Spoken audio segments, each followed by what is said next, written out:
Well, grab your passports because the Mormon Renegade Podcast is going international. On this episode, I have on Fabien. Fabien is a Mormon fundamentalist who lives in the UK. During our conversation, we talk about his conversion to the LDS Church, his subsequent noticing of changes that leads him to become a fundamentalist, and finally, the challenges of being a Mormon fundamentalist in the UK. And that's next on this episode of the Mormon Renegade Podcast. Look, it's no secret that our society has become much more crude and coarse. To become and raise men and women of virtue and character is a Herculean task. To help with this, I have recently wrote and published a book. Now, back in the 1700s, Washington had a book called Rules of Civility and Decent Behavior in Company and Conversation. It was a book with 110 rules that talked about how to conduct yourself like a civilized person in society, something that today's society is sorely lacking. What I did is I went back through the book and I reinterpreted his original sayings for the 21st century. So the book is laid out in a way in which you see Washington's original rule. Right below that is my explanation for the 21st century, and below that you'll find 2 or 3 examples of where to use this in the real world. Now, to go along with this, there's a workbook that helps parents teach these principles and practices to their kids. To find the book, go to MormonRenegade.com, go to the bottom of the page, search out the blog post, and order your copy today.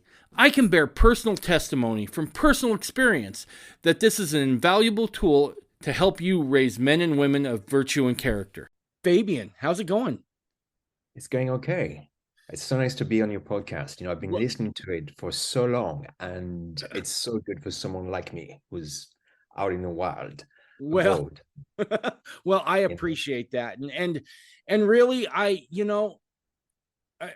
hear that a lot, and it's still somewhat humbling for me to have to hear, right? Because I'm the last guy in the world that should have ever done this. I've said that many times. So you think? And like I listen to my first episodes, and I'm like, man, those are bad, right? Like I was just getting my feet under me. But that's very kind of you to say. But I've kind of followed you on Facebook for years because even before I was doing this podcast, I tried to kind of keep my thumb, if you will, on the pulse of all things Mormon. And I'm always fascinated, not just with Mormons in Europe, but fundamentalist Mormons in Europe, right? I mean, I feel like to use, a term from the environmentalists, you're kind of an endangered species in Europe just as a Mormon. And then as a fundamentalist Mormon, I mean, wow. I mean, that's got to be a tough road to hoe. So, but I see your posts and you're super strong in your defense of the gospel from all angles. And so as I thought about talking to fundamentalist Mormons overseas, you were definitely at the top of that list. So I appreciate you coming on. Well, thank you. That's very kind. No, thank you very much. Yeah. So real quick, were you born in the LDS Church? No, I joined the LDS Church. So that's kind of like a funny thing, to become a fundie when actually I was not born in the church at all. I had no connection with Mormonism. Actually, my family were not religious at all. So I was born in France. That's why I've got this funny accent. And I grew up there. And my family were not into religion whatsoever. But, they're big with traditions back home. So, you kind of send the kids to the Catholic Church and they get some education. You don't want them to be too religious, but you still want them to get something because that's what people do.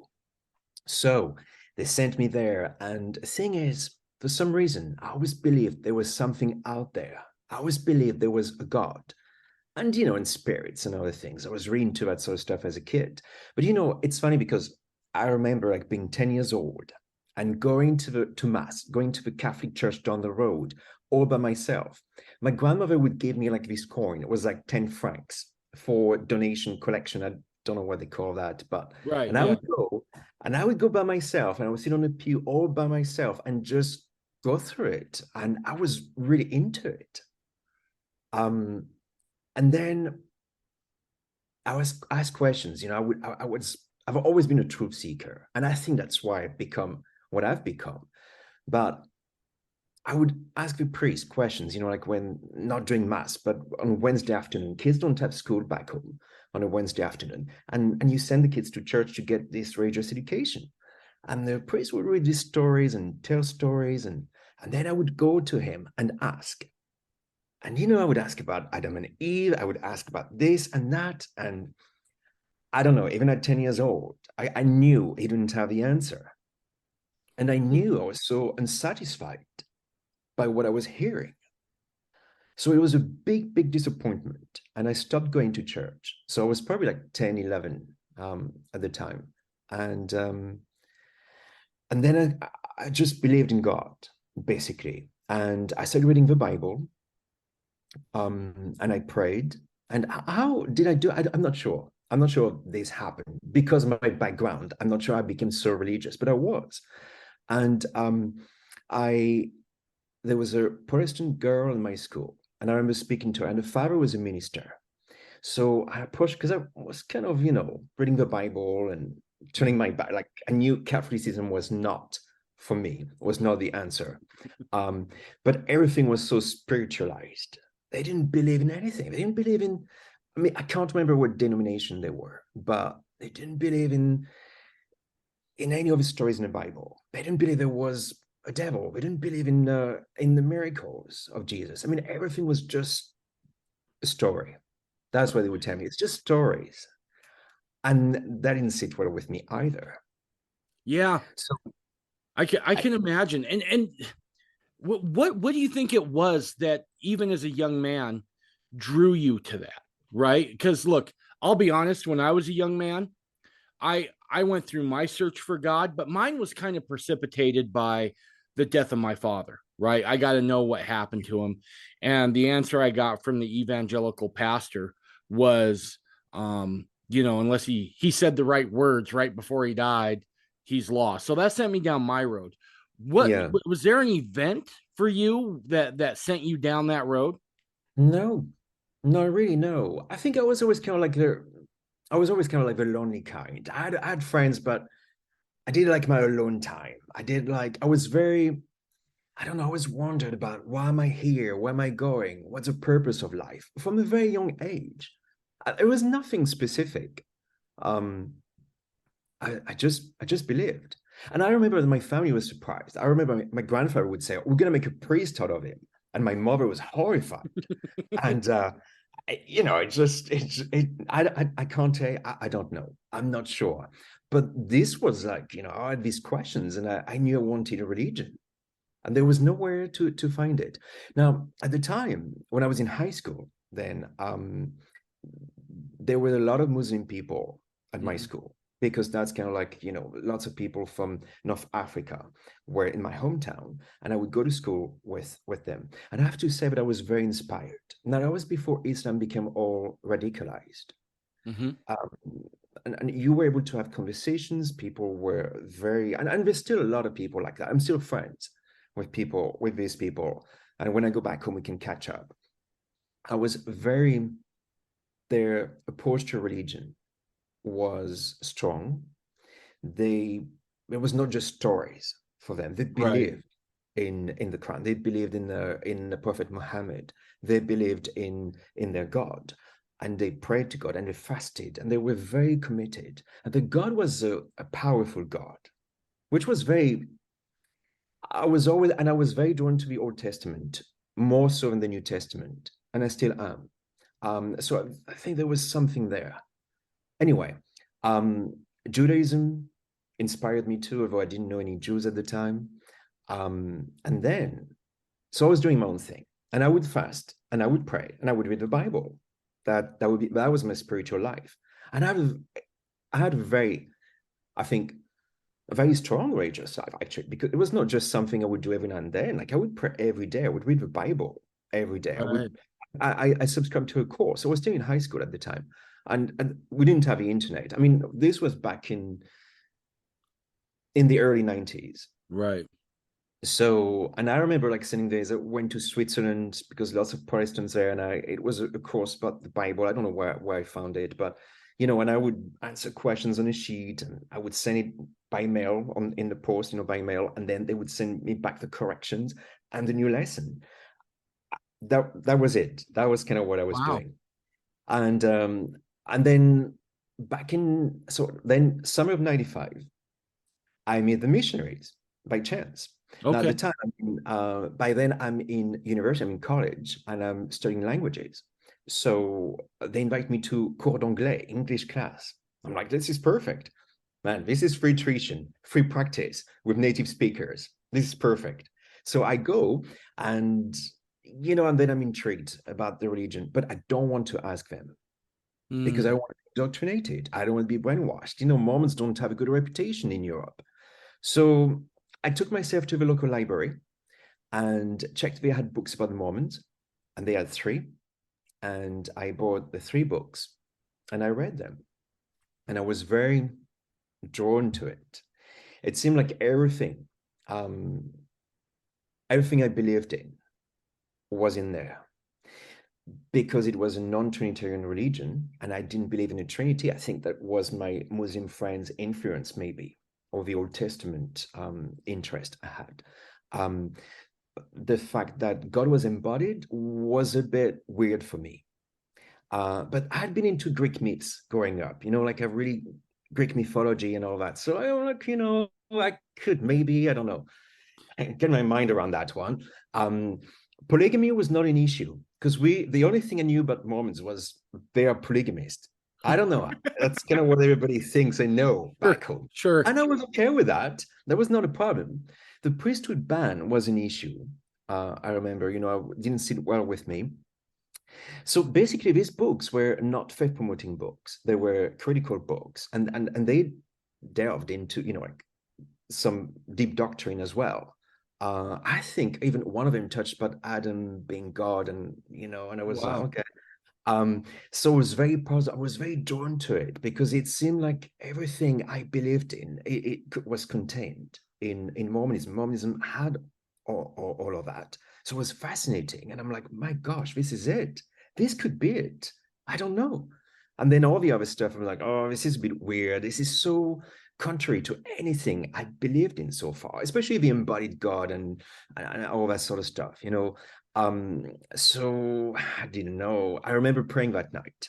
I prayed to God, and I remember saying something like, I've got too many choices now. I'm a fool.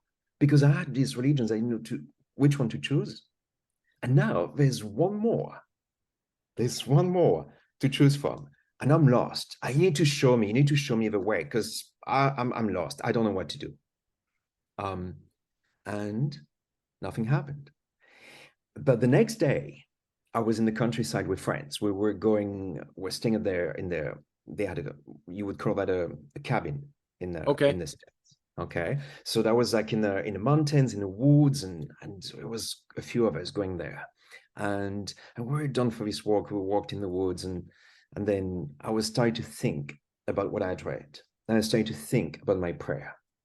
And David, this thing came to me, this testimony that always makes me a bit emotional when I talk about it, because it was the most powerful thing I ever experienced in my life.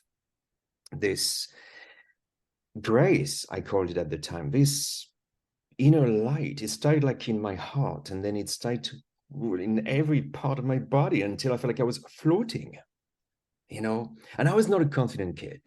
Maybe that's why I turned to religion. I was kind of like, oh, I don't know, I was shy, but I remember feeling on top of the world. The world, I looked around to the woods, the mountains, and I'm like, the world belongs to me. And I belong to the world.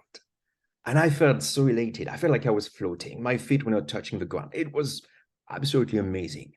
And I knew, and I knew. And I remember walking up to a friend there, and I said, Rebecca, I have found my religion. And that was it.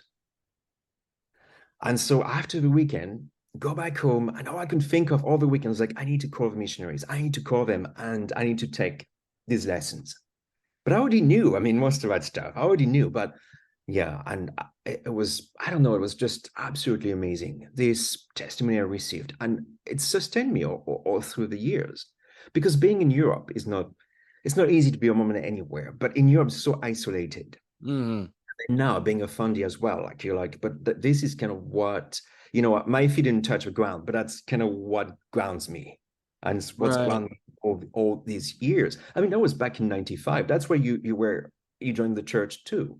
That was Yeah, like almost 30 years ago. Gosh, we're old, you I know. know. I know. And I was Oh, only 19. I was only 19 at the time, and that's it. And then I got baptized a month later. I got baptized in a river in France. It's funny because the missionaries didn't think I was. See, I knew, and I knew I was a Mormon before they knew it, but I asked so many questions because I wanted to be very serious about it. And so I asked me questions, and I thought, well, maybe he's doubting. They told me, they said, well, are you not sure? I said, no, I am. I just want to know how this works. So they would do so much research. I mean, bless them. And one of them I'm still friends with. I'm still friends with one of my missionaries. Um, and he visits every now and then, comes to London. I go to Utah. He's got his family, his kids are all grown up, graduating from high school. I'm like, gosh, how did that happen? So it's, like they were, but are you sure that's what you want? I said, no, I know, but I've got many questions. I've always had, if I'm going to commit to it, I need to be 1% sure. I need to do it properly. I don't want to make a mockery or other things. And then so I was baptized a month and a half later. wow. That's that's yeah, that's how it happened. So, How I so joined what, the LDS Church. what was your experience like in the LDS Church? It was good. It was good. I think, they were my second family. In a way, my first family, I didn't have, my dad kind of like ran away when I was 7 for another woman, didn't have a relationship with my dad. My mom was not really communicative. So I was on my own. And, like you said, what maybe because I didn't have a strong family foundation, I didn't have anything grounding me. And I think that's why I turned to religion, maybe, to Mm. find some answers, some structure I didn't have in my life and I wanted to have. Um, it can explain in so many different ways. My experience in the church was good. I I was very active in the church and I had different callings. And we're a small ward. I mean, it's very, Mhm. very different from if you're in Utah. When I was in Utah, it was a different world. But when you're small, we're a small branch, and then we became a ward, and we got our own building. I remember, like, they built the church meeting house. It was amazing to have it. Before that, we met we gathered in someone's apartment. Well, actually, it was an apartment that the church rented, but it was an apartment. Um, and we were a real community, and very interesting discussions. And actually, because we're from a small, I don't know. I think the church was so different back in '95 still. I mean, people would talk openly about eternal progression, about Mary Magdalene being the wife of Jesus. That was things that were talked about in priesthood Sure. meetings or Sunday school. Dude, I remember that. I remember those Yeah, days because when I joined the church, um, my mom went and talked to her faith leader, and he's like, "Well, have them read some of these," and they were just excerpts from the Journal of Discourses. And so I did freak out my missionaries, and I freaked out who would be my bishop, and then eventually my stake president, and then finally he says, "You gotta go talk to our stake patriarch, who was an old guy who had he had lived a pretty substantial life, and his grandfather was a polygamist, right?" right. And so he was willing to break down all this stuff for me. But I do remember having conversations about plural marriage, right? It wasn't such a, Mhm. I mean, definitely you would see people start to squirm a little bit when you brought it up, but they'd be willing to talk about it. And Yeah, what I saw through the years is this distancing, yeah, this willingness to call either say Joseph didn't do it or Brigham did it, but Brigham was wrong. And there's definitely been a shift in thinking on that. So yeah. I can totally identify with you on that. Yeah, it's very, it's very interesting because now, like here, because I don't go to the LDS, but when I hear things, when people tell me stuff, or when I read stuff, I'm like, my gosh, it's changed beyond recognition. It's I mean, these people are saying just never practice polygamy. Back home in my home world, everybody said that. They were not embarrassed by it. They said, we're not practicing it now. It will be reinstated during the millennium and in the next world. But it was a thing. It was not, I don't know. So it was different. But it just gave me everything I needed. And I felt the spirit so strong. I loved going to meetings. I was so involved with the church. I did a lot of work with missionaries as well. And I know that a lot of people were, because of the language, sometimes it was easier because of a culture. It was Sure. easier for me to communicate with people, because, like, it's not just speaking. It's, you speak to people. It's, you need to speak their own language, but in all kinds of ways, not just through words. So I think it was very useful to them in that respect. And I absolutely loved being a member of a church until it didn't work anymore. And What was it that caused it not to work anymore, Fabian? At what point did you start to think, uh-oh, something's not right here? I Something's off. think, well, like 3 years down the road, I just thought the way things were being done, I think it lacked spirituality. It seemed to be more like, even like when I worked with missionaries, they talked about quotas and everything. And I just thought, well, that's not how it works. You want to convert people, you want to convert their heart. Like, you need to touch their heart. They need to have a real conversion. They need to have their own testimony. They say, oh, we only need, we need to pick them up by car, like they need to bring them to church. They need to, in a way, like, to force people in a way to be there and then Sure. to join the church. And it was so different from my own experience. I would just walk to church, and there's no bus on a Sunday, so I would walk like 50 minutes in the sun, because I was in the summer, just to go to meetings because I wanted to. And I thought, well, there are different things that were happening in my life on a personal level. I was starting to, not to doubt the doctrine, actually, not to doubt, I never did that, but just to doubt the organization. the people in it. They were fallible men. And, when you read the scriptures, I read in the scriptures, and the apostles Jesus chose were not perfect men. I mean, it told them off quite a few times, Right. children, women would approach him, and they seemed to know him better Yeah. and understand him better than the apostles did. So it's not like I was rejecting the leaders of a church.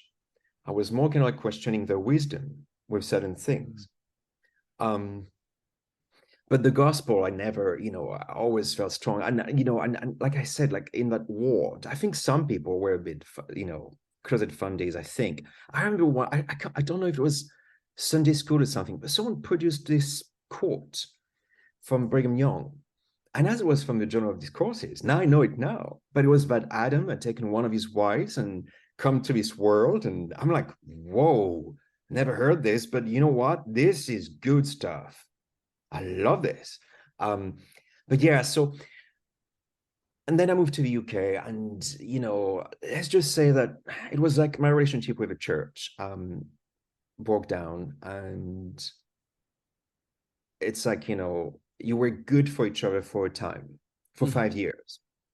Because I was a member, for 5 years. We're good for each other 5 years, and then we're not so good for each other anymore. It was better to go separate ways. Gotcha. That's kind of what happened. Yeah, I remember the first time. I didn't realize it at the time what it was. I thought it was me, right? I thought there was something I wasn't understanding something, and I still wasn't. But it became clear. And the first time I remember thinking, okay, something doesn't feel right, was I went to the temple, and of course I have my hair blown back, right? Because that's just an experience in itself. Yeah. And I enjoyed it, but it felt disjointed, right? It didn't feel like it flowed like it should have, right? The presentation and the knowledge that was passed along. And so I just kept going back. Like I was a weekly temple attender. Let's just go back. Let's figure this out. What am I missing? Because I kept saying it's got to be me. I got to be missing something. And then eventually, through the course of events, when I start doing serious research, I'm like, oh, it's been changed. Right. And when I figure out it's been changed and it doesn't flow, and then I figure out what the reasons why, that's when I started to really, yeah. right. But my story's weird and a little different. I mean, you're talking to a guy who was a practicing polygamist who still went to the LDS Church on the DL and held callings. Everyone's experience is different. Everyone's circumstances are different. But I think, yeah, for me, it was just a progression. I was, making some personal choices at the time and everything. And I moved to a different country. It was just big changes in my life at the time. And I kind of went back to what I knew before I was a member for a while, which meant reading the scriptures, praying, fasting. I kind of went back to that. And I remember, making Christian friends, having discussions with them, and realizing that actually my beliefs were not Christian. They were very Mormon. And I was a Mormon, and there was no way around it. And I started to read, I'd taken books. So, it shows you that over my relationship with the church had broken down. I'd taken books from home, I carried them in my, I didn't take much, from France when I moved to the UK, but I took some Mormon books, things like the Talmage books, and I started reading them again and everything. I read them at work, and people were like, "What are you reading? Weird stuff." Okay, I didn't make many friends, I guess, then, but I was reading that, and then one thing leading to another thing. I ordered a book by the Tanners, Gerald and Senator Tanner. Sure. And these people, I mean, I love these people, because they interest me to the fullness of the gospel. Right.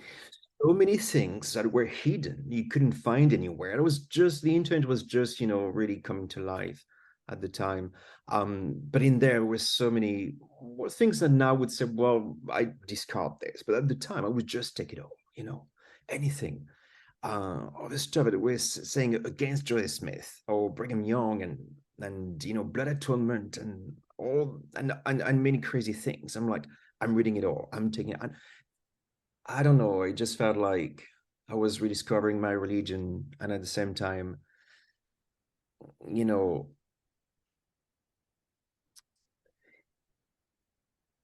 I think I was starting my conversion to. I was becoming. It was I started,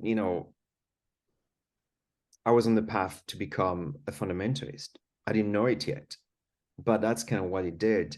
And, and many of these quotations and everything from the Journal of Discourses and other things, journals, and instead of putting me off Mormonism, they kind of made me want to become an investigator again. I knew I didn't want to be a member of the LDS Church anymore. Things had started to change there again. And I thought, what's going on there? And I was at a time where Big Love came out too. I love that show because it made me miss Utah and my friends there and everything. And it also gave me the idea that actually you can be Mormon outside the LDS Church, outside the organization, which I didn't know at the time. Right. You say Mormons, that's the LDS Church. If you're not in the LDS Church, you can't be a Mormon. Right. So, and that's why I thought, well, I was not a Mormon anymore, I guess. But I still was. And then I watched that show. And one episode, one of the characters get baptized, and I started crying. And I cried and cried. And I'm like, whoa, what's going on here?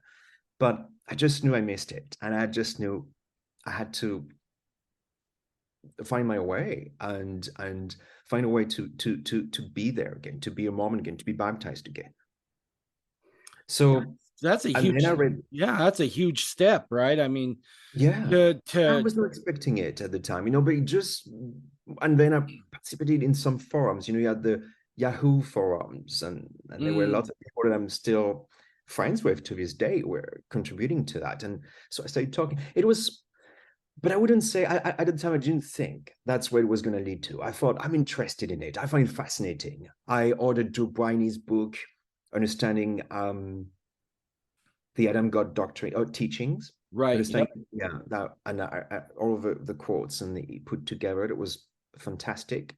And I was just, wow, this is it. I love this. That's what I was doing, David. On my, on my days off, I would just be reading Mormon doctrine and all these books and everything. And I felt like this fire inside me. But it was not until I went to Utah again in 2009. And by chance, I just came across a gathering of FLDS people and other fundamentalists in downtown Salt Lake City. and it was toward by accident. Actually, I was not meant to be there, but things happen, and I just crossed there and started talking to people. Spoke to Anne Wild, like Mm. Ogden's wife, and other people were involved in different groups and independents, and got some contacts, and we met again for dinner. But I remember like that gathering of these fundamentalists there. I think I received another testimony there. There was a speech, and I can't tell you what the speech was about. I have no idea. I have no recollection whatsoever. But I remember standing there, looking around me and looking at the trees, and I don't know, there's this golden light almost, like, and I felt again like so light, so alive, so serene. And I'm like, whoa, what's going on? But I knew what was going on, and I knew. And then I met them for dinner. I met Anne Wild and other people. They were independents, and I said, "We can get you baptized if you like." And I remember riding the tracks, like the streetcar. What do you call it? Right. Yeah, Yeah. Tracks. back Yep. downtown because we met in Sandy, and then I was staying in downtown Salt Lake, and my gosh, I just felt the spirit so strong on that ride back. And they gave me some material, some Odin Kratz books and the Revelations, the John Taylor's Yep. Revelations, all that stuff. And I read that. I got back to my hotel room, and I read all that, and I'm like, whoa, man, this is it. And I remember going the next day. I went to actually, no, I was there before. After that gathering, I went to Deseret Book and I bought myself a new triptych because I didn't have one in English. I just had Mm. my French Book of Mormon, and I mean like triptych in French, and the Bible. They don't do the combo, the Okay. quads. Yeah, they don't do the quads. So I got myself a quad, and I don't know. I think it just because I knew that this was it. But it scared me. I remember sitting in Temple Square and I thought, how am I going to make this work? Sure. Because it was one thing to know that I had a testimony and that was it. And that's what I believed in. It was not just an interest anymore. It was my faith. And I had a testimony.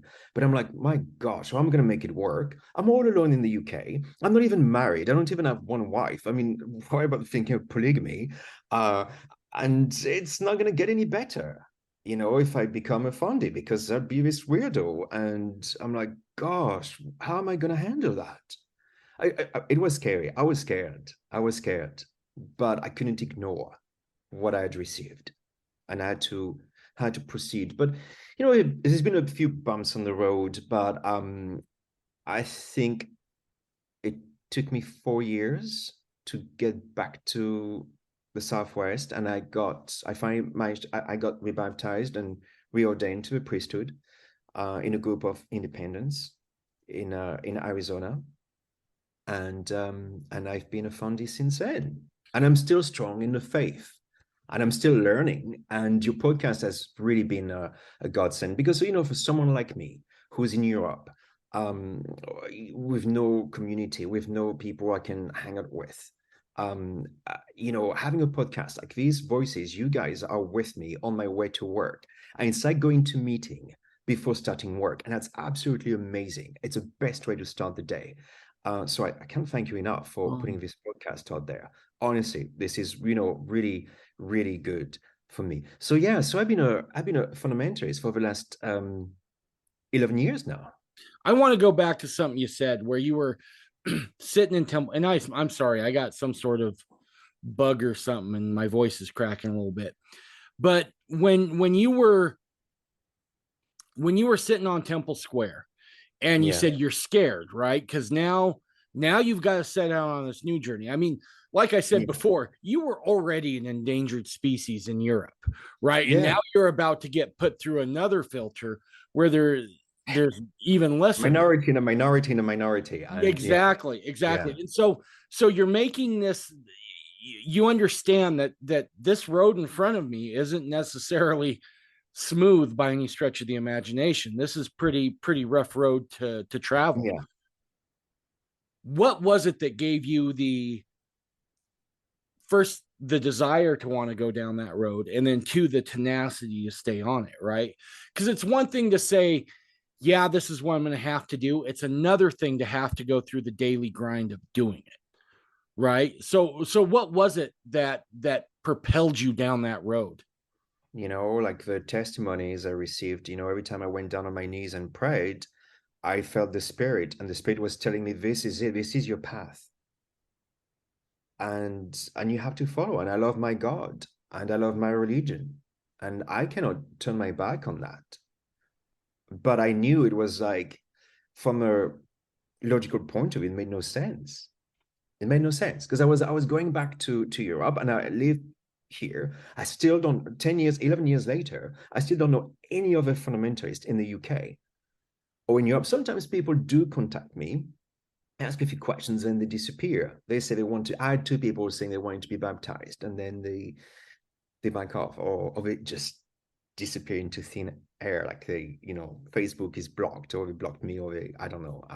So it's a very lonely road, and I knew it would be very tricky. It didn't make any sense from a logical point of view in a way, but I knew that that's what God was telling me to do. That was my path, and I still haven't worked out quite a few things, but I still need to keep going. I need to keep going. But at the same time, I was there and I was scared. But I mean, when you feel the Spirit, when you know that God is with you, it's like, well, I go along. It's going to work out somehow. You need to have faith, of course, and just when I read the scriptures, when I pray, when I just it's fine. I'm all alone here, but it's okay because I'm not alone. I've got the Spirit, I've got the knowledge, I've got the truth. And that to me is invaluable. I wouldn't want to trade that for anything in the world. And that's what keeps me going. That's what keeps me going. And that's why I feel like I'm so strong in the faith. I'm not perfect. I mean, I've messed up quite a few times between, since then. But, I always find my way back. And if anything, I think I'm more convinced today than I ever was that Mormonism is true. Or that truth is Mormonism, however you want to put it. But, so yeah, so it was no doubt. But yeah, it was scary. And there are times when you're like, you got these doubts and thinking, I don't know if I can do this. But you keep going. That's what we're here for. Yeah. Yeah. So let me ask you this. What in your sphere of existence out there in Europe, what are people's reactions like when you tell them you're a Mormon fundamentalist? I mean, what do they tend to do? I mean, I know here in the States, right? Like I tell someone I'm a Mormon fundamentalist, and they say, "Do your wives wear those weird dresses?" And I'm like, "Only on Tuesdays." Right? So I have fun with it. But I mean, you do. Yeah, you do have some good comebacks. Yeah, I heard them. But I mean, what are the reactions you get? Well, you can guess they're not very good. And I think, I'm proud of my religion, and I can talk about it forever. If people are going to start the topic, I can go on and on and on and on. But I'm not going to volunteer the information because, or some people ask, I would say, well, I mean, what do you think, or say, are you a Christian? I say, well, what's the definition of Christian to you? And then, then we can work from there.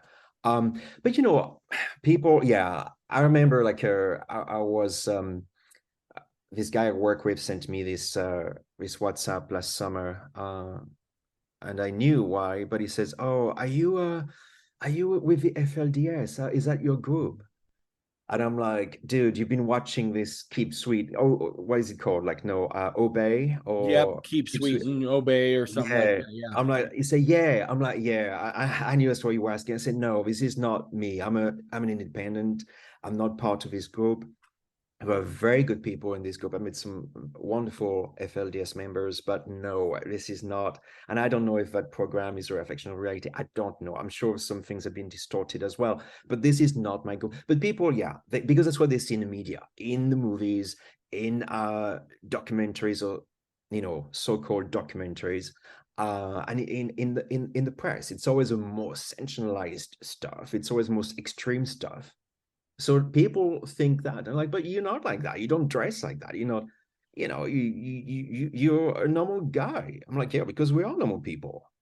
I remember like they met this girl, and we went to dinner together, and she said, "Well, I was told not to meet you tonight." I said, "Well, who said that?" She said, "Well, my best friend said I shouldn't go." I said, well, "Why not?" "Well, because you're a Mormon." And she said, "If I go, maybe you're gonna put some drug in my drink, gonna drug me. I'm gonna wake up in some fundamentalist compound, wife number 7." I said, "No, you're safe. You're safe. Don't worry. It's all good." Um, so you get like these silly. I mean, most of the time they make me laugh because it's so silly. It's so stupid. You're like, come on. I mean, really? I Yeah, mean, yeah. you should know it better now. I mean, the Yeah. internet is out there. You got lots of information. You can get information if you want to. But If, if, if people are scared, and because it's minority religion. Like I had or, some people Catholic tell me, "Well, this is weird. You believe like an angel gives some gold plates to a man in America, and you believe that this." I said, "But you believe an angel came to this young girl and said she was going to be pregnant with right, God's son, which right. actually was God was himself incarnating himself in her because you believe in it's just one person, but there's no person. And so why is it more crazy? Just because your religion is more, widespread, it's everywhere, many Catholics, and it's fine. But no, I mean, as soon as you're gonna start delving with religion, with the topic of religion, it's gonna be some strange things that appear to be strange. But it's like an angel giving plates to Joseph is weird. It can't have happened, but an angel saying to a girl, yeah, you're gonna get pregnant with the Son of God. You Right, know, right. that's okay. That's fine. Yeah, it's different. You Um, know, so sorry. no, go ahead. No, so the reactions can be I don't know, comical and everything, but yeah, I got some people who just refused to be friends, or we were friends, and when they find out about my religion, they say, "Dude, we can't be friends anymore." I said, "Well, Mhm. I've never tried to convert you. This is not what I'm trying to do. We're just friends and everything, and I don't think I ever, So it's funny because if you say, well, they're like, "Well, why are you telling me this?" But if you don't say it, when you meet people a few times, they think, "What did you hide this information?" Well, because the topic we didn't talk about a religion. Um, Right. so yeah, it can be a bit weird, but yeah, they just think we're FLDS basically. Gotcha. You're a better man than me because had I been on a date with that girl and she just said, "You're going to drug me," I was like, "No, not on the first date. We do that after the second."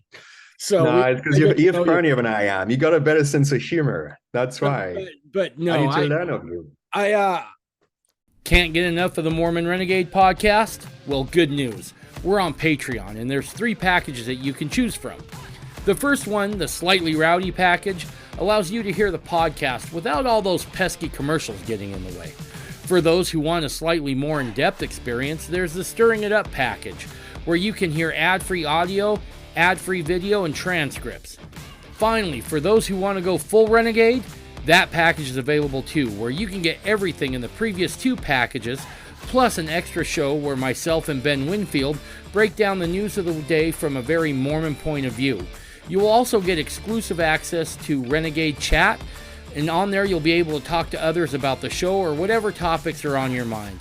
Go to Patreon today and get your exclusive content. It's always fascinating because you do get it here a little bit too, right? Yeah. Not to the degree that I think you're going to get it in Europe, because to a certain extent, especially living in the Intermountain West of the United States, people have been desensitized to it a little bit, right? You've had shows like Sister Wives and My Five Wives and various reality shows on Yeah. plural marriage, which I think has done some stuff um to kind of open that world up a little bit. Yeah. So, but what I'm fascinated with is that because it does happen in the States too, is that you can have an alternative lifestyle as long as it's on the left side of the spectrum, right? But Mm. if you have an alternative lifestyle that maybe comes from, quote, the right side of the spectrum, you're Yeah. more traditional and gender roles or those sorts of things. Well, now Yeah. now you're a bad guy or you're a bad person, which Yeah. is just, it's hilarious in some ways, because the side that says, well, you should be non-judgmental, you should be more open, Be kind. Yeah, Yeah. really aren't No. anybody outside their ideology. They're the most vicious people I've ever encountered. Right, right. So, Yeah, so you can be polyamorous. You can just, shack I up. don't know if I'm allowed to say that word, but to screw your way around town if you like, and Right. that's fine. That's fine. But God forbid, you want to be committed to more than one person, to more than one wife, and be responsible and to provide. And yeah, that no, you can't have that. This is disgusting. Right, right. Yeah, I do Yeah. find that kind of interesting. So, let me ask you this, because I think this will end up tying in a little bit to your experience in Europe and the UK specifically. So there's already a sense of, if you have a quote alternative lifestyle that comes from the right side of the spectrum, you're gonna feel a little bit of heat. Yeah. But now you throw into this idea of, well, I'm really more for marriage between men and women, or maybe you're not super excited about the trans movement. Hmm. Do you find that because you've been to Utah and you've been to the States as well, do you find that maybe the veracity with which the left side has in Europe, is it stronger than what it is in America? I think it's pretty similar. I mean, in the UK, in Europe, on the continent, it's very different. I think they're still kind of like 10 years behind, and that's good. I used to hate that at the time when I lived there when I was young. But in the UK, yeah, it's pretty much we get all the crap. Sorry, but all the crap that comes from America, like it's very we get it, like a few years later. So it is as bad here. I mean, we're talking about renaming colleges, removing statues, Mm. the curriculum in schools and universities being changed. And I mean, we've even got like literature that's being edited. Now, this is very 1984. Roald Dahl, the guy who wrote like the Charlie and the Chocolate Factory and other Mm-hmm. things. Now his work is being reprinted, but it's being edited. And a lot of words have been changed. For example, hang on, I got a list here somewhere, but a lot of words have been changed. For example, there's no description of people being ugly or fat because, you don't want to offend people. So the Oompa Loompa, they're not tiny anymore, they're just small because it's not a good thing. There are other people, instead of saying the small men, they're now the small people because they want to be gender neutral. So lots of references about gender have been purged from his work. Boys and girls has been changed to children. The cloud men are cloud people. So all that stuff. Oh, and another fantastic Mr. Fox. So in that story, the three sons and now three daughters. Why? We don't know. The author wanted to have three sons, but now three daughters. The witches, there was a witch that worked as a cashier at a supermarket. She's a top scientist because you need, You can't offend the empowerment. wickets. It's all in the name of inclusion. And like Right. you were saying, all these people want to be, the be kind crowd. All these people want inclusion, and it's everything but inclusion. It's kind of like no, it's purging everything. It's censorship. We say this about sensitivity. It's not. It's censorship. It's wrong speak. It's Stalinist. It's incredible that it's actually happening because all that, like you would have said even 5 years ago, people would say this is dystopian thing, this is in your mind, this is like, this, you're crazy. And this is happening everywhere. And the trans movement is very big in the UK. It's been written in law in some parts of the UK that you cannot, if you question it, this is a criminal offense. I have read some stories of, I You think they know, call it dead naming, if someone transitions and yeah, says, they're now Caitlin instead of Kurt, you can be slapped with a fine or even jail time for yeah. using the Yeah, original so if name. you misgender someone, or if it's seen as being transphobic and all that, and it's very hard to find your way. Actually, when I had met someone back in 98 or 97 in Utah. There was this girl called Mandy, and I could tell I was very naive at the time, but I could tell she wasn't born Mandy, you know. But I always respected her, and I used to say she and her. And Hmm. now, like, some people accuse me of being a transphobic and everything. It's like, dude, come on. But it's just gone so. I don't know. It's like I'm lost. I don't understand the terminology. I don't understand everything, like what they do. The flag getting changed, like every 5 minutes is like new colors, new shapes on it. I'm like, I don't know what's going on. Right. But it's everywhere. It's in the corporate world. It's everywhere. People cannot say anything because money is money, and they don't want to lose their job. That's how they get people to align. I think that's why a lot of these, lots of these groups, lots of these minority groups or the hard left, basically, that have hijacked everything.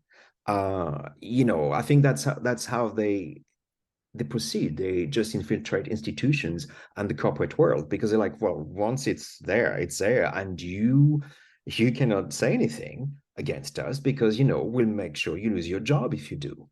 And Right. there's no debate. There hasn't been any debate. Parliament passed laws protecting this and that and doing this and that, but there hasn't been any real debate.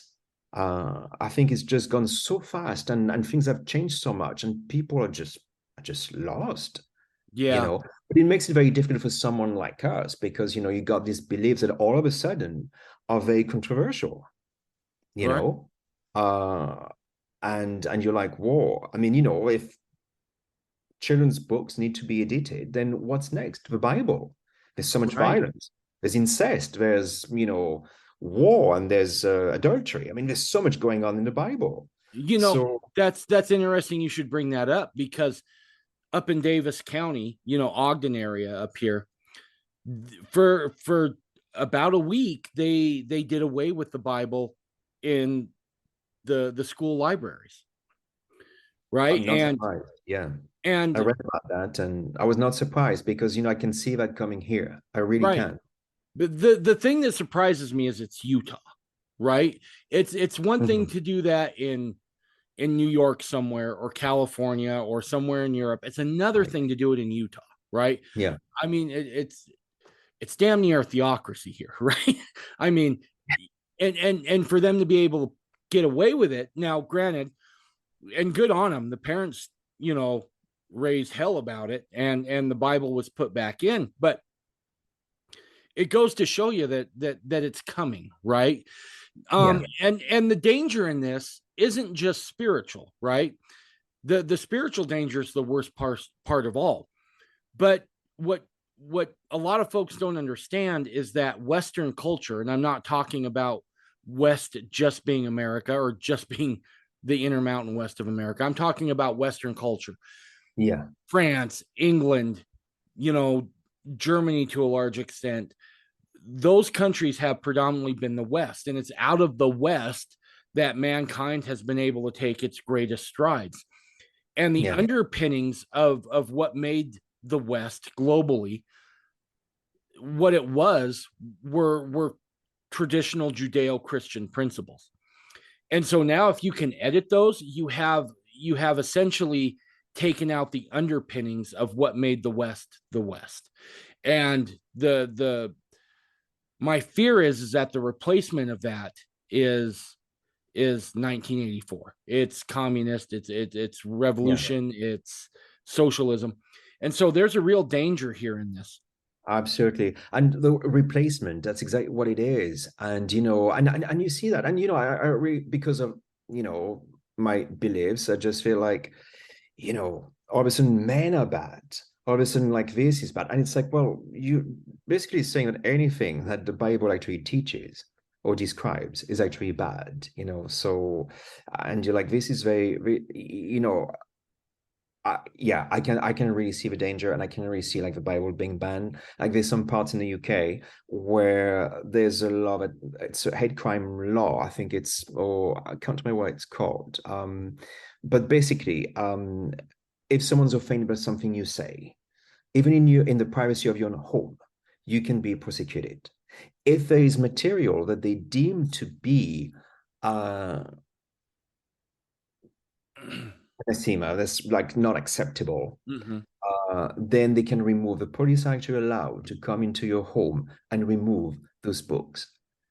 Now, I mean, I need to start hiding my journal of discourses there, because there's a lot of things in there that the woke people are not going to like. Right. Let me ask you this, and forgive me for my ignorance on this question.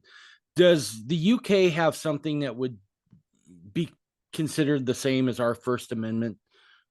Something that you can stand on and say, I have this right granted to me by God, and you can't take this First Amendment right away.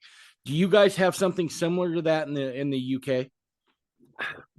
Not really. The thing about the UK is there's no written constitution. Okay.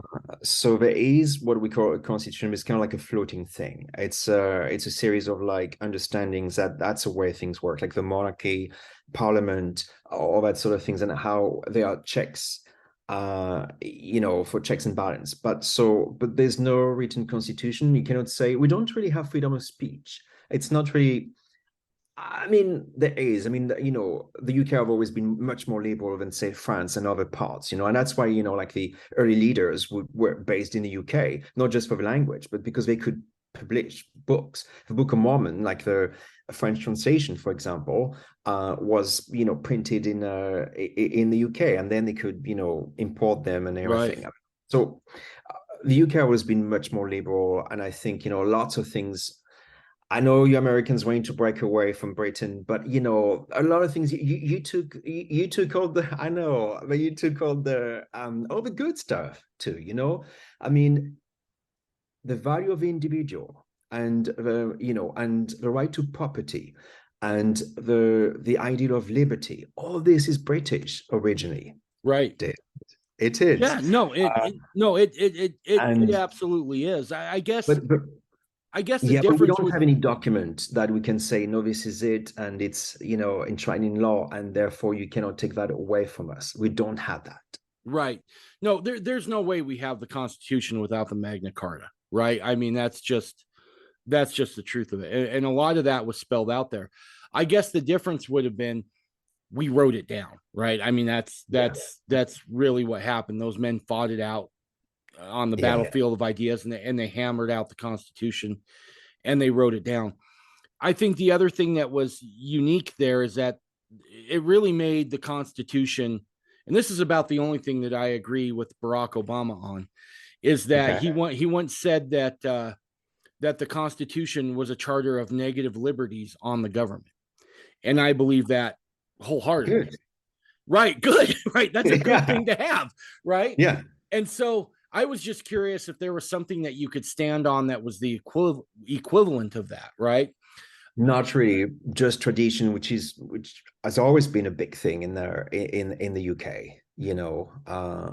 and just and common law. But like all the people, the champions of freedom now are really being portrayed as being, racist people from the colonial times and everything, and they want to erase the memory. I mean, everything, all the heroes, all the British heroes, and people that I really considered to be heroes. And I think it's the same in the States, Yeah.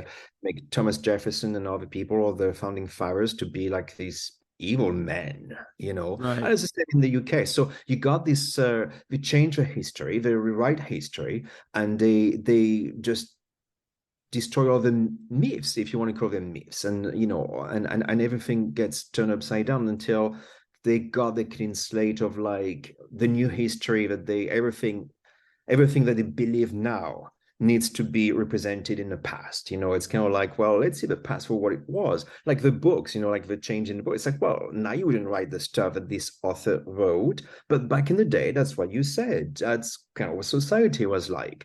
But people, like the woke people, they just want the past to be the same. They just want their distorted view of the world and their so-called values to be written in past documents and in history. This is really like 1984, isn't it? Sure it is. Yeah, absolutely. I've said for a long time, they may not be prophets, but they were prophetic, and that is George Orwell and Ayn Rand. I think they both got some things really right, unfortunately. It's the same like for the slavery issue, for example, which is, a thing in Britain. But, Britain and Christians in the UK were, really, I mean, Britain ended the slave trade in 1807, much earlier than France and America, of course.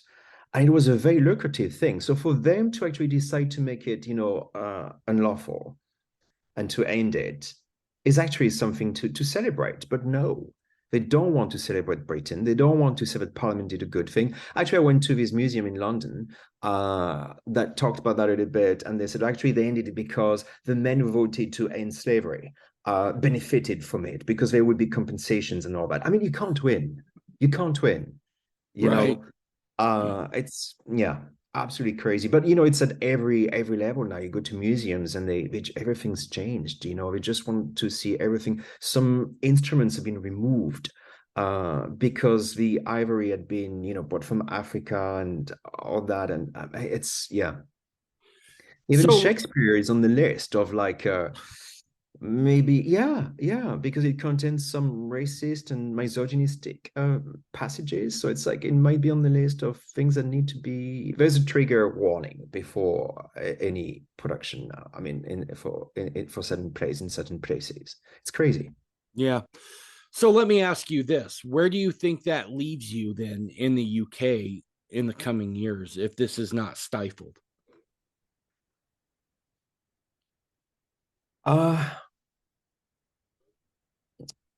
I really think that things need to, I mean, they're going so far now. I think something needs to change. And if they keep going the way they are, it's going to be the demise of society because the family is under attack. Christians are under attack. I mean, everything that we value is under attack. So I think it will be total anarchy. And people cannot cope with life because everyone is so sensitive and everyone's like, you hurt my feelings and that. I think it will just implode because there's going to be always a faction that's going to be against the other one, and then they can't cope with the real world. So I think it will be total anarchy. I don't think these people can be productive. They're more interested in social justice as they see it, or in no carbon emission, all that sort of stuff. I mean, they're on this mission, on this crusade, because they like religion and they need to find something. They need to find something. And that's the new thing, the environment or the LGBT or anti-racism or whatever, they just find something that's going to make them feel better. And they just go about imposing that to people, but they're not productive. You need to produce something. You need to value work. They don't value any of that. They just want to be given everything. But you cannot redistribute wealth if you don't create it first. And that they don't understand. So I just see that, like, completely running out of money, and these people not being able to cope with the real world, and just hatred and more division. I don't see that ending well at all. So what about for you personally, right? Because for me personally, I need to go to Zion. That's what and that's what I was getting to, and that's you'll be the first, and then I'm doing another one tomorrow with another gentleman from the UK, a young man actually, like 18, who is like a fundamentalist now. Wow. But I've gotten emails, right, which freaked me out the first time I saw something come from like google.uk, right, or something like that, whatever the moniker was, where this thing was brought up.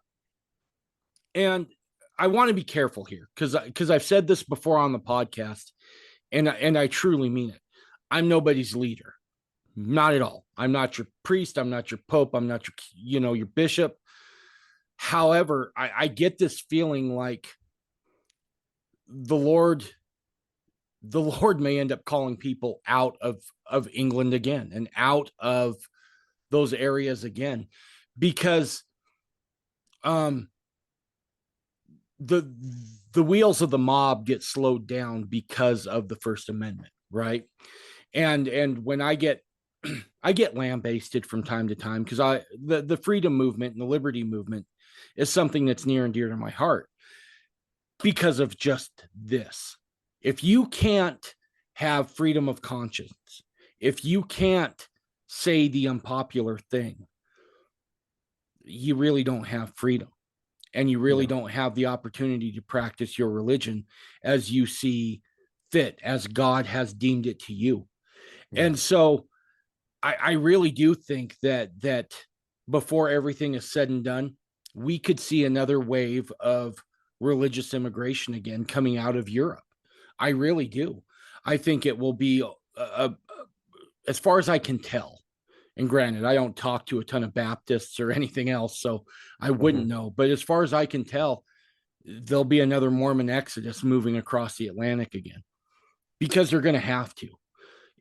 Unless this somehow gets stifled, which is a possibility, right? That something Oh, comes it up and is, but push no, yeah, push against yeah. it. You're right, because it gets to a point now, like I really cannot be, you say, how do people react? And 10 years ago, I could tell people I've been baptized, I've been this and that. Now I cannot talk about this in a workplace. This is really like I put myself in danger. Um, because it's so unpopular, and things that I thought were okay, maybe not popular, but okay, are now very controversial or deemed divisive or hateful or criminal, they would say. And so you really need to be careful. And then you feel like so isolated in that respect, not because you're alone practicing your faith in Britain, but because like you really have to watch your back. You have to, keep up your guard all the time, because you're like, you don't know what these people could do or say against you. So, when people say, what are you doing on Sunday? Well, just rest, just read books. What do you read? Oh, history books or theology. Oh, and and I just try to really not make any waves like that. But in a way that it was not the case 10 years ago. It was, I would get this, oh, I'm going to end up on a compound or something. People say, I don't want to be friends with you, dude. But that was fine. But now I feel like this could be very, very dangerous for me. I could lose a lot of things, could lose my job, and or could be worse than that. So you're right. I think something's going to have to give, or we're going to have to move. Have you seen anything? Because I'm pulling for the UK. I really am pulling for the UK, right? Yeah. Because as you alluded to, and you're 100% correct, except for the revolution in the 1812, the two countries have always kind of had each other's back, Mm-hmm. right? And so I'm kind of pulling for them. Do you see anything happening in the UK right now that maybe gives you hope that okay, maybe this tide will turn a little bit? I think sometimes when you speak to people, you realize that what the work, they infiltrate institutions, like I said, and everything, it's kind of like enshrined in law, and they're in academia, and they're in museums, they're everywhere. The BBC, I mean, like that's a big propaganda thing for the walk now. But people don't really buy into that. And I think people are much more conservative than, maybe not with big C, Right, but much more socially conservative than, and I think that's why all these people voted for Brexit or Boris Johnson, at the time, like in right. 2019. I think people who never voted conservative before because they needed something done. They didn't like the way that the left was doing things, this identity politics and all this kind of like redefining what we've always taken for granted in the past, and losing sight of what their day job should really be. So I think on collectively, no, I don't see any hope. But on the individual level, I think there's a lot of people who are starting to question things and push back, saying things have gone a bit too far. And actually, the leader of in Scotland, was deposed because she was really pushing for trans rights in a way that, like, people, I could say I self-identify as a woman, And I think 3 months later, I could get a card or something that said that I was a woman. You didn't, and I could be 16, could be four. I mean, so, and then you can do everything you want, like, because now I'm a woman, so I can do, women's sports, so I can do this. And there's been, she was very popular. She was untouchable. And then people decide that actually, no, that's going to be too far. And so she quit. She said it was not the reason, but it kind of was the reason. Uh, we also see, I lost my train of thought. I was thinking of something else as well. That you can see that people actually have, oh gosh, it's gone now. But you do, I think, people are pushing back on the green agenda as well. Like, there's been like this incentive for people to get money. They were going to change their boiler and get like some heat pump instead. It's not happened. So I think you can see that there's like some resistance, but it was very, for me, like the COVID restrictions, that's when I kind of like lost faith in the government, and because we have a conservative government, that's a thing. So it's like, if that's happening, when we've got a conservative government, what's going to happen when the left wins in the next Right. election? And we're set to win. But people were so compliant because they played on the fear of people. So people were so compliant. They were even like, there was a special number you could call to tell on your neighbor. If you saw your neighbor like going to a supermarket twice a day instead of just once, you could call the number. The police even issued like a statement saying, please stop calling us. And so then they had a web page instead where you could report people for doing the wrong thing. Absolutely terrible. The things that happened were absolutely terrible. I lost faith in the police as well at that time. They were very handy on people, giving tickets to people just if they were sitting alone in the park. It was not allowed. You were only allowed in the park if you're going to exercise, not sitting down. Yeah, that was a bit too much. But no, you see some people kind of pushing back now. There's some fringe parties. There's always been some fringe parties, I suppose, but we're kind of getting a bit of momentum and some. So you do get some dissonant voices, I'll say. So I think there's a bit of hope. There was one example that's gone. I'm sure it's going to come back after we're done here. But what was it like during COVID? Well, you were not allowed to leave your home unless it was to exercise once a day or go to buy essentials. That's another thing. If you went to a supermarket or anything, the grocery store, you had to buy essential. Now, who decided what's essential? I know for you, Doritos are essential, Yes, right? Doritos were essential. So, Yeah, no, I would have thrown tea into a harbor had they said right? you cannot buy Doritos during Exactly. COVID. So that was like very it was very draconian here. Like you were not allowed to I mean, some example, like I think it was pretty much the same in many parts of the world, in Europe too. But one thing that I found was very, very strange here is that at some point you were allowed to go to a pub, or to a restaurant, but music was not allowed. They were not allowed to play music. I don't know. Wow. So yeah, Wow. so you would go Wow. to a pub or restaurant, you had to wear the mask as soon as you were sitting down. You could take it off, of course, but if you went to the bathroom, you had to put it back on and this and that and follow the arrows. Everybody was very compliant. I hated that so much. I always tried to, break the rules a little bit just to feel like you're getting a bit of a, you Like still sticking it to the a man a little person. bit. You Yeah. still, yeah. But yeah, there was no music, for example, things like that. Uh, yeah, you had to queue to enter a supermarket, but in the supermarket, like you could just be next to the next person and everything. But when you were queuing, you had to be like, 6 feet apart. But Right. once inside, anything went. It's like, very, very strange, very, very strange. But, and the fear factor was a big thing. Everything shut down. You had to stay at home. You couldn't see your loved ones. If you had loved ones at the hospital, you could go see them. They would die alone. In the meantime, our government, people in government, they would have parties, birthday parties. You were not allowed to hug people, but some of them had affairs at the same time. They were sleeping with other men's wives. These are the men in government. Right. We So, saw very similar things. Like I remember they were like no public gatherings.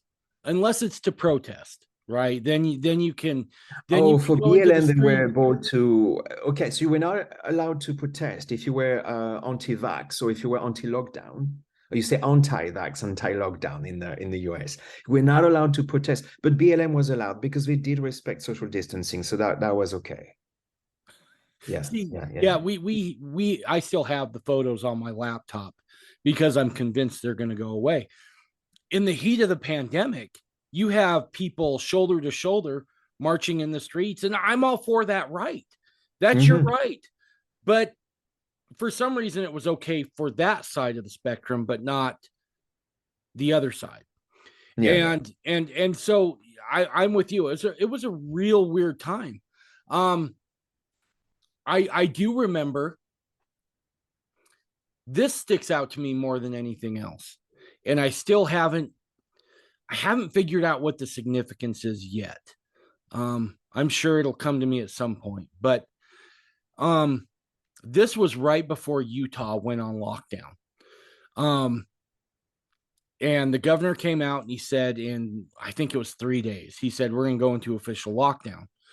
Mm-hmm. And now, fortunately, because my wife was raised a Mormon, she's got all the Mormon genes, right? And so she's been prepared for, I don't know, a nuclear holocaust for like the last 15 years, right? So we were stocked up. We were fine.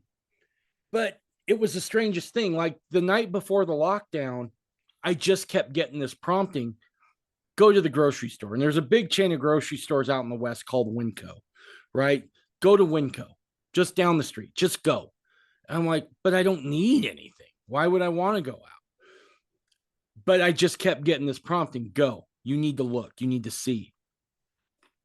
And I remember I went and I just walked around the store. And for the first time in my life, the shelves were empty. Mm-hmm. And at 2 a.m, it was chaos, utter chaos. I mean, these poor people who worked at Winco, they would wheel off a pallet of food. And as soon as it was done, it wouldn't even get unpacked. People would just start tearing the boxes open. Yeah, And yeah. I saw fear like I'd never seen in people before. And it made a huge impression. And I felt sorry for him. I was like, oh, why? What is it that has allowed you to get to this point? Mm-hmm. And that's the part that was so disturbing to me, was how easily they were able to capitalize on fear. And when I say they, I mean those in power, right? Yeah. How Yeah. easy it was for them to capitalize on that and get people to fall in line. Absolutely, yeah. So it sounds like it was pretty similar. Although I'll say this, especially around where I live, we were done with the masks in like 3 months. We were like, screw this. This isn't working. Oh, they love them here. They love the masks here. Oh, Really? yeah. Oh, yeah. Yeah. So, yeah, like I would get, some people would have a go at me for not wearing the mask here and there, but, it's fine. But no, that was very interesting times. But what I found very interesting, being in Europe, and because coming from different country as well, and speaking different languages, what I found very interesting is that all different leaders, it's like they were all singing from the same hymn sheet. They were using the same vocabulary. They were using the same metaphors. There was this thing about the tidal wave, and every language, it's like, gosh, are they given something and then they got someone to translate it for them, because they all said the same stuff, Right. The timing was a bit different at times. Even in parts of the UK, they would introduce something and then a week later it would be another part of the UK and this and that, but everybody was saying the same and the same words. I'm like, is it a concerted effort? Is it a global thing? It's kind of like, when people say, well, your conspiracy theories. I'm like, I want them to be theories. I want them to be, but they always turn out to be reality eventually. And you never give me credit for them. When Mormons tell me it's a conspiracy theory, and I say, have you read the Book of Mormon?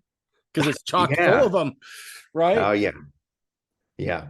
So, yeah, you get, and I think it was personally, that's my personal thing, nothing to do with religion, just my personal opinion, is that this was an exercise in mass obedience. And that's very scary how well it worked. Yeah. How well it worked everywhere. I mean, the French are always in the street demonstrating for one thing or another. They were not. They were not during COVID. They were all very compliant. It was very strict out there. You had to carry a pass, like a passport in a way. You could print it out yourself and think like, why are you out of your house? You had to say you're going to the supermarket, you're going to the doctors, you're going, I mean, and they complied. And they complied. I just think the next time there's going to be some emergency, and there's always some like crisis or emergency, then this would be reinstated. Now in the UK, we see that with the environment. I mean, this is already like a hot summer in British standards anyway. It's pretty hot. We're in the 80s, which is like, you know, a real heat wave over here. But, you know, like last summer, it hasn't happened yet, but last summer, like schools were shut, transport was not working, one airport was shut down as well. The mayor of London was saying, you know, left wing, of course, said no barbecues, no nothing. This is the most, what I say, it was a crisis, like a most, you know, an emergency. We never had fires like this since a war. And that's not true. The fires have been there since the 80s, not the 40s, but the 80s. I think they're two-thirds down. I think I've got some data about that. Yeah, they've fallen two-thirds since the 80s. And there's no increased wildfires across the UK. There's a record low grass fires. I looked this up before because I thought we're gonna talk about that. But apparently, yeah, everything needs to be shut down. Everything's an emergency. What used to be a hot day is now like, you know, a natural disaster, and we need to pay more tax as well to tackle rising temperatures or something. But yeah, so they put the fear in people, and I think it works because a lot of people think actually, yeah, this is an emergency and we need to do something. And even if that means we're more poor, if we're impoverished in the process, it doesn't matter because we need to save a planet. Now you got lots of children going about with what now they term climate anxiety, because they've got the fear put into them by the media, by their school teachers or something. And that's a thing, you know, climate anxiety. That's nuts. So I think that yeah, they use that because they start using that in some places, and you know, and I think, you know, they really want to control us. We've got the 15-minute city thing as well in the UK. It's been introduced in London, in Oxford. It's going to be introduced in other parts of the UK. And think about it, during lockdowns, what we're saying, you're not allowed to go. You can only travel within 5 miles, no more. Sometimes it was 1 mile or something. Well, what's 15 minutes? That would be like 5 miles. You know what? Utah's about to get their first one right You down see? the road. What's But that? wasn't that like some preparation for it, saying you're not allowed to cross, you know, this, you go 5 miles and then you get fined if you do? That's exactly what's going to happen. That's exactly what's going to happen in Oxford. And now if you go to a different neighborhood and you don't know the new laws, there's like cameras everywhere, or there's some bollards that prevent you from going through, but you're not supposed to go. And again, it's not going to be good for businesses if you cannot go to that shop. Not everyone can be on a bike. They want everyone to be on a bike. It's not possible. Not everyone can be on a bike, you know? And what about deliveries for stores? What about, you know, ambulances? What about all that? Right. No, Utah's about to get its first 15-minute city just at the point of the mountain. They're tearing down the old penitentiary. And Right. there was even like a national award given to Utah for it. And I'm like, this Oh, is horrible. This is yeah. horrible. I Yeah. mean, Yeah. it's nuts. And it sounds like we're dealing with a lot of the same stuff. I guess the one thing I take hope in here in the States is that things in the state aren't as homogenous as what they are in Europe, right? I mean, there's so many different flavors, so to speak, within the states. And so you can find a community still where you can belong and have like-minded people. Yeah. Well, dude, we've been all over the map as far as what we talked about. Let me say, speaking of being all over the map, in the Netherlands, in Europe, actually, like speaking of pushing back, now I remember what it was. Trans men, women, I'm not sure, but they're not allowed to compete in UK sports anymore. So I think, so there are some changes. And again, I don't think it's anything to do against trans people. That's the thing, David. People would accuse me of this and that sometimes. It's like, no, I believe in freedom. I believe for everyone. I want everyone to be protected by the law. I Yeah. don't wish ill to anyone. Whatever color, creed, or sexual orientation or identity, I don't care. Just don't force me to be what I don't want to be. Yeah. But be what you want. I'm all for that. But, so they will accuse of government of being transphobic, but I just think, again, they took decisions before thinking things through. And I think that's what happened. But in the Netherlands, the government, and again, it's very collectivism, it's very Stalinist. They decided that, the farmers are bad. I think it's the same in lots of different countries now, because, the cows are bad because, like they have flatulence, this The and cow that, right? parts. Yeah. So, yeah. So, so they said that basically they have to, the farmers, the Dutch farmers, like they produce a lot. I think it's in the order of like 30% of cattle farms need to be closed down by 2030, they said. So to have nitrogen emissions. So that's what the EU decided. And they said, so they have to shut down the farms. And if they don't, well, they have to sell them. So basically, they can either sell their land to the state, or if they don't do it later on, it will be, the state will take the land from them by force. Ooh. Now people, and the Dutch are normally like, they're not like a rebellious people or anything, but they decided actually they were going to vote for that party, which is they called it the Farmer Citizen Movement. And they had some local elections, but these local elections, they kind of like, they send people to the Senate. So it's actually quite important. And they won 17 out of 75 seats. So that makes it, doesn't sound big, but that makes it the largest party in the Senate. So Wow. there's pushback. These people are like, no, we need to protect our farmers and this and that. And we, because they don't want us to eat meat anymore. They don't want us to, they want us to be vegan. They want us to eat insects instead. Or, it's, again, I don't care if you want to, I got vegan friends, like they come to my house, I get some vegan stuff and I try it. I'm like, actually, this is pretty good. I'm not against any of that, but don't force me to go vegan. And my friends don't force me to do anything. I got a friend, she feeds her kids. She's like, and she gets a lot of crap from other vegans. She's like, well, I don't force my kids to be vegans. They can make their own choices. Right. But yeah.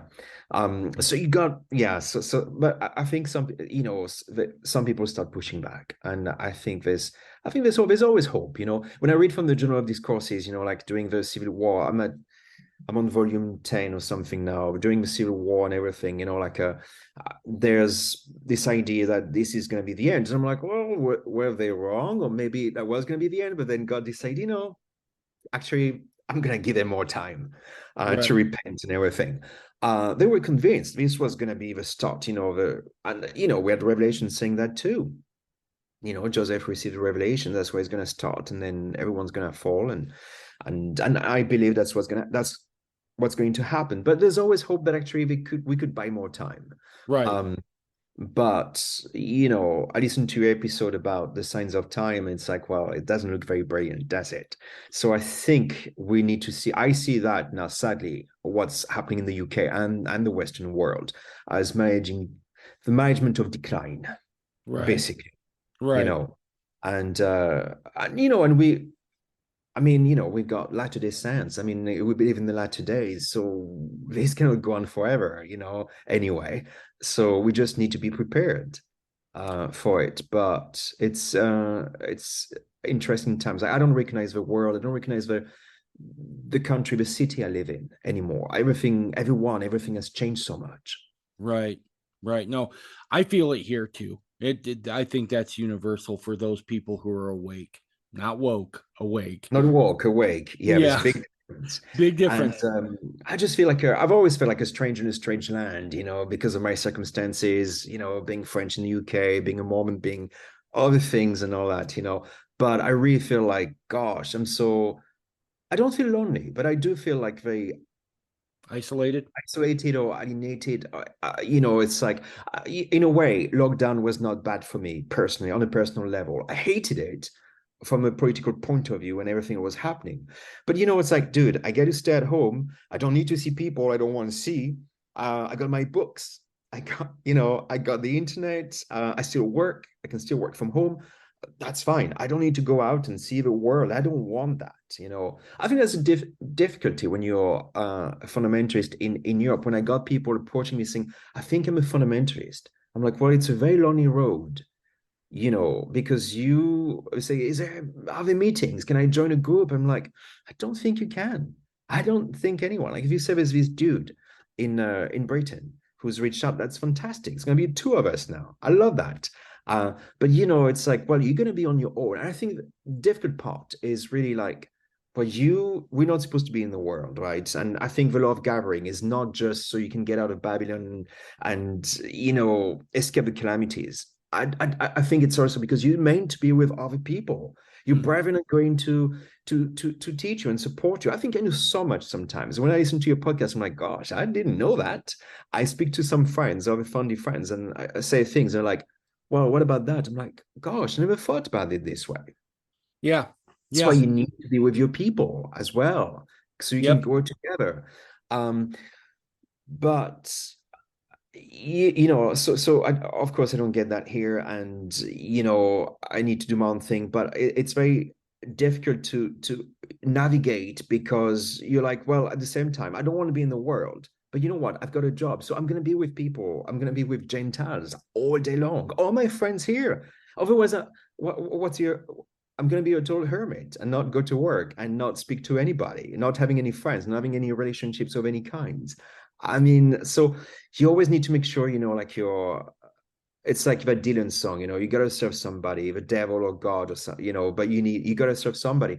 And I always try to think, okay, well, am I doing okay? Are my actions okay before the Lord? Because there are times you need to compromise in a way. I mean, not compromise on a fundamental level, but you're with people, who do things that you wouldn't do, but hey, it's either that or you never socialize with anyone. I spend a lot of time on my own, but you can't just be on your own all the time. You're gonna be healthy, mentally healthy as well. Like it's not good just to be too isolated. But I think for me, like Sundays are really the day that I set apart. I really observe it in a way that other people might not do it this way. Like I don't go out. I go on social media and this and that, but I really set that time apart. I read from the scriptures. I would pray several times. I would read from the Journal of Discourses. I listen to hymns and stuff. I really set that day apart.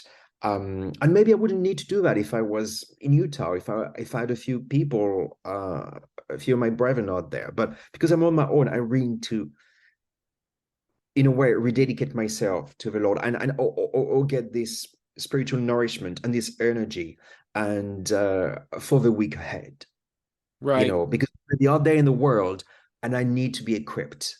Yeah. I think that's a good thing, even if you are surrounded by your people, right? Just shut it down. Shut it down for a day and get close with God. And it's really good. I mean, I love my Sundays. They're my favorite day of the week. Right.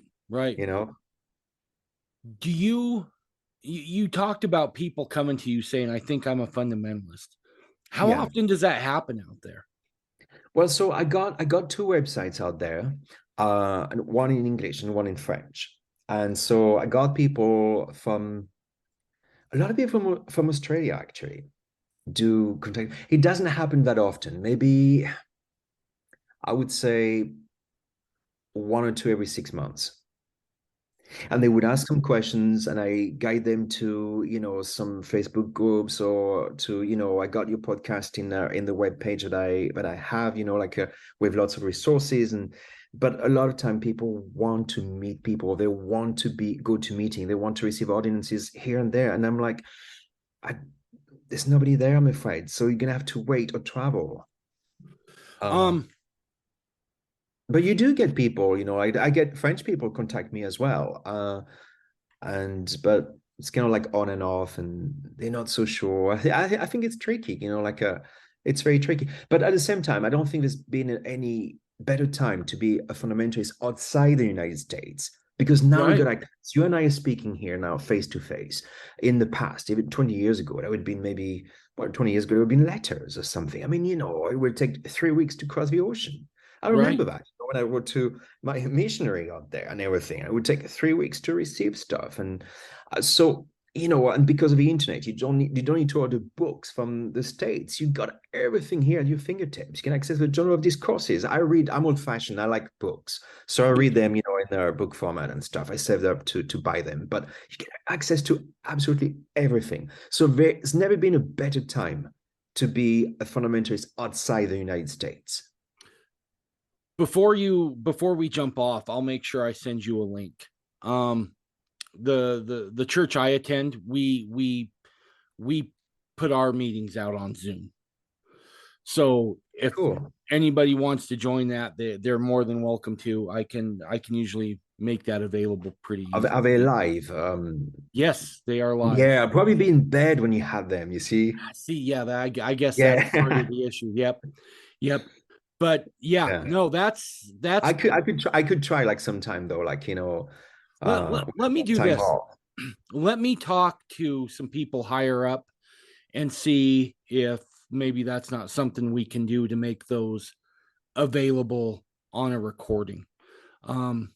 Because I would hate to see people who have a desire for the fullness not be able to at least sample it on Zoom. I think it's vitally important. And like I said, I really do feel in my gut we're going to see another wave of Sort of immigration and stuff. And it's quite immigration, possible. of a religious exodus again within And Mormonism people, yeah. coming out of Europe. I feel it everything in me. Likewise, I do feel like that more people in the States are waking up to fundamentalism. Yeah, I mean, I don't have many people contact, but even like French people in the UK, there's only like less 150,000 people were members of the LDS Church. So just to have like a few of them every year contacting me or saying this and that, I mean, I think that's a healthy. Two people every 6 months. That's actually probably a pretty healthy percentage. And I guess they see, like what I said, I was in the States, I was scared of what the road was lying ahead. And I think I had the advantage. I was blessed with having contacts there, being there, having tried it, speaking to people, and having been there before. So for me, although it was scary, it's like I didn't feel this kind of like, wow, it's never going to happen. It's not worth it. I should, yeah. I always tell people, and if anyone, is listening, like, I'm willing to travel. If people, I was saying, this guy wanting to be baptized in France, I'm like, there's no problem. I can come to France. I can do it. I'm happy to do it. So if there's anyone, in Europe, because I don't know if I don't want to be the only one, but I think I might be the only one at the moment that people can contact to receive some ordinances. You're definitely the most out front. That's for certain. So, but I think that's about to change. I honestly think you're about to get some help.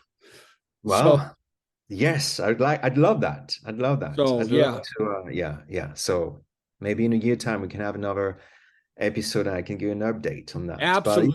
But I'd love to just, I had some people visiting from the States who were friends of friends, and we had our own meeting in my living room, and it was just the three of us, but I loved it. I'm like, I never get to do that, only when I travel to the States. And I haven't been in the last 5 years.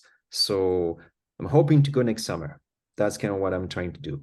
And hopefully I can meet you and other people there. But yeah, I think it is important to have that. So I'm willing to travel for that. And I hope we'll have more people, waking up. And I think the problem is that, the LDS Church is changing so much and used to make me angry. And it just makes me really, really sad. Yeah. I don't recognize it. And I think some people are probably in the same position, and they thinking, well, actually, either they go along with it, with the changes. And I know people are perfectly happy to do that, or they question them and they're like, well, actually, I don't believe in it. And I'm just going, it's changing too much and it's not, and they leave the church altogether. And actually, I knew a bishop who actually decided to give up. Right. And there are people who will say, well, actually, now that I find out about this, all the doctrines that they don't teach anymore, or that they've changed yet again, then I'm going to become a fundamentalist. Right. So I think you're right. I think you're right. We'll see more people coming forward. Absolutely. Dude, that was awesome. That was fun. Yeah, I really enjoyed it. Thank you for giving me this opportunity. Really enjoyed that. And I tell everybody I'm this, sure there's a lot more things I wanted to say, and probably more in a more eloquent way, but never mind. You did great. It was still good. You did great. So I tell everybody this, and I mean it. You've been on once. You have a standing invitation to come back on. You just need to tell me when. All right. I will. Thank you very much. Appreciate that. Thank you, Fabian. Bye. Okay. Thank you. You take care. Bye now.